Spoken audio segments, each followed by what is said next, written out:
The long holiday came to an end, and students trot down the hallway gossiping about their holiday experiences. Susie avoided eye contact as much as possible.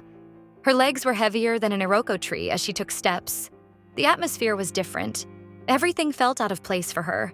"I am so sorry about Helen," a student consoled. "It must be difficult without her." It was hell without her.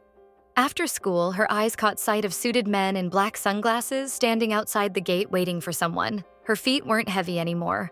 Now they grew cold as if she was walking on an ice glass. Her breathing quickened as she walked closer to the gate with a cautious look. They weren't looking for her, were they? They better not be looking for her. Well, she was wrong. Barely had she stepped out of the gate when one of the guards opened the car for her to go in. Her heartbeat raced even faster. She stops walking. She raced as fast as she could towards the school. "Get her!" She heard a voice yell behind her. Who could that be? Her arm was grabbed tightly, causing her a tingling pain. "Let go of me." She tried pulling herself away, but the grip was too strong for her. "Help me, please!" She yelled in tears, startling the teachers. But everyone stood still like a robot. They were motionless. Her whole world crumbled before her. Was this how it was? Was this how much the people feared mafias? Without warning, she felt a hand to her throat and her body slowly growing cold. "Kill her! Kill her and collect that baby from her!" Susie gasped for breath as she woke up breathing heavily. Sweat sprinkled down her forehead, and her hands were to her chest. What the hell was that dream? Was this a way to welcome her back to school the next day? She poured herself a cup of water and took a gulp before running her hands down her hair. Her eyes turned to her wall clock. It was 3 p.m. "Oh boy," she said under her breath. Of all the time of the day. She got herself out of bed and wore her fluffy slippers before going to her laptop. Maybe Gilbert was right. She needed to be very careful. She had to do more research on the Luras and understand what they were capable of. As her hands danced over her keyboard and her fingers clicked her mouth, she felt nauseous and dizzy. She hadn't been feeling great the past few days, but it wasn't something she wanted to think about then. Her fingers typed in "History of the Luras" into her search bar before scrolling down the page. What she'd seen sent her chills. Her hands went over her mouth, trembling uncontrollably, and her eyes watered. They've killed people. Lots and lots of people. How do I tell them I'm not pregnant? She thought to herself. Her phone vibrated with a message, and her fingers picked it up softly. "Hey, I think I remember something. Can we meet up so that we can talk? Wilbert?" Susie hissed before turning her phone screen face down. "I am not the one you will kill." She took a deep breath and looked towards Helen's picture. "No matter what happens, I will survive for you." Going to school the next day felt like walking into a trap. Susie's eyes roamed about with a suspicious look. She flinched at the mention of her name and dreaded black cars with passion. This caused her teachers great concern towards her. She's changed a lot and is unable to concentrate in class anymore.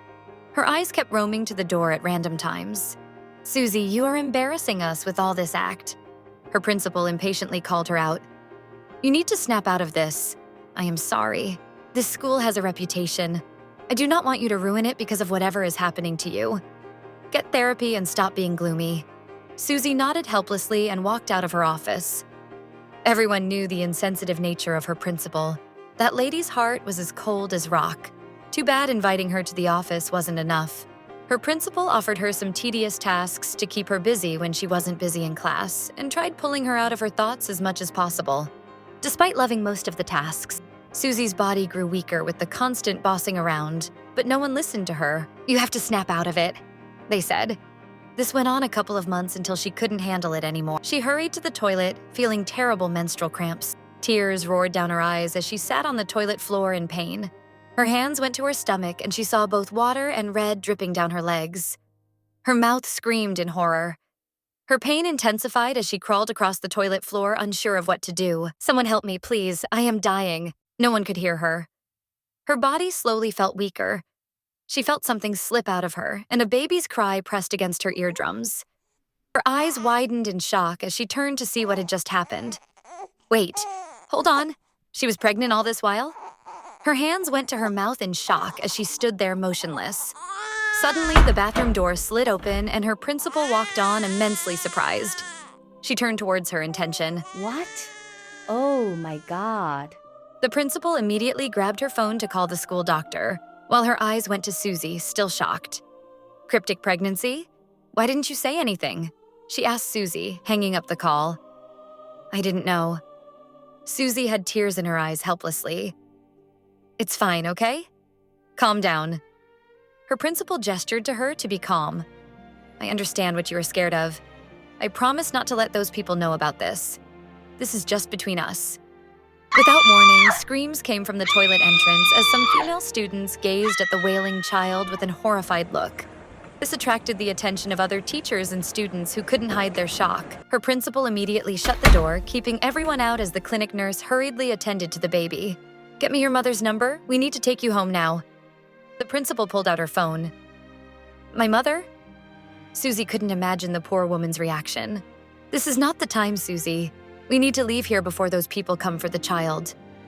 Susie promptly gave her mom's phone number, her voice trembling at every digit. Something is going on in her school. Mrs. Laura was shocked at the hearing of the drama. She smirked and informed her husband of their success before their way to the car. The principal stood at the gate, readily prepared for them. How can we help you? She asked, trying to fake a smile. Where is she? Mrs. Laura asked. Who? I do not understand what you are talking about. Where is Susie and the baby? We have come here for them. Please do not waste our time. I do not know what you are talking about. I hold on to my faith.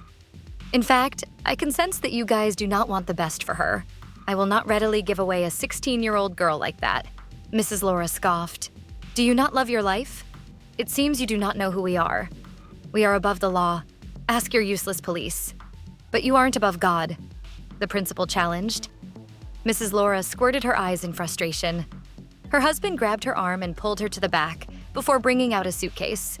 If you tell me where she is, I will give you this $1 million. I am sure you haven't seen that before. Mr. Laura smirked. At home, the clinic nurse spat out immediately. The girl went home with the baby. Mr. Laura smirked and thanked her before offering her the suitcase and getting into the car. In a few seconds, they heard some rockers among the staff. Mrs. Laura pulled out her gun and clocked it. You shouldn't have given them that money. She frowned. Who said anything about money? He asked with a crafty smile. His hand slipped into his pocket and he pulled out an odd-looking button. What do you think you are doing? Mrs. Laura questioned. His thumb pressed down the button and a massive explosion was heard from the school area. Evil laugh roared from his lips as they watched people hurry out of their homes in horror. Cars parked in panic. Wow. Mrs. Laura chuckled nervously. Sometimes I forget how cruel you are. You torture your own daughter because she had let gather the men, he interrupted, clearing the tears in his eyes from the throaty laugh. Eunice is your flesh and blood, for God's sake. She is just 14 years old. Will you keep yapping or get the weapons ready? We will end Susie and her family tonight. No matter what, we must collect the baby from them.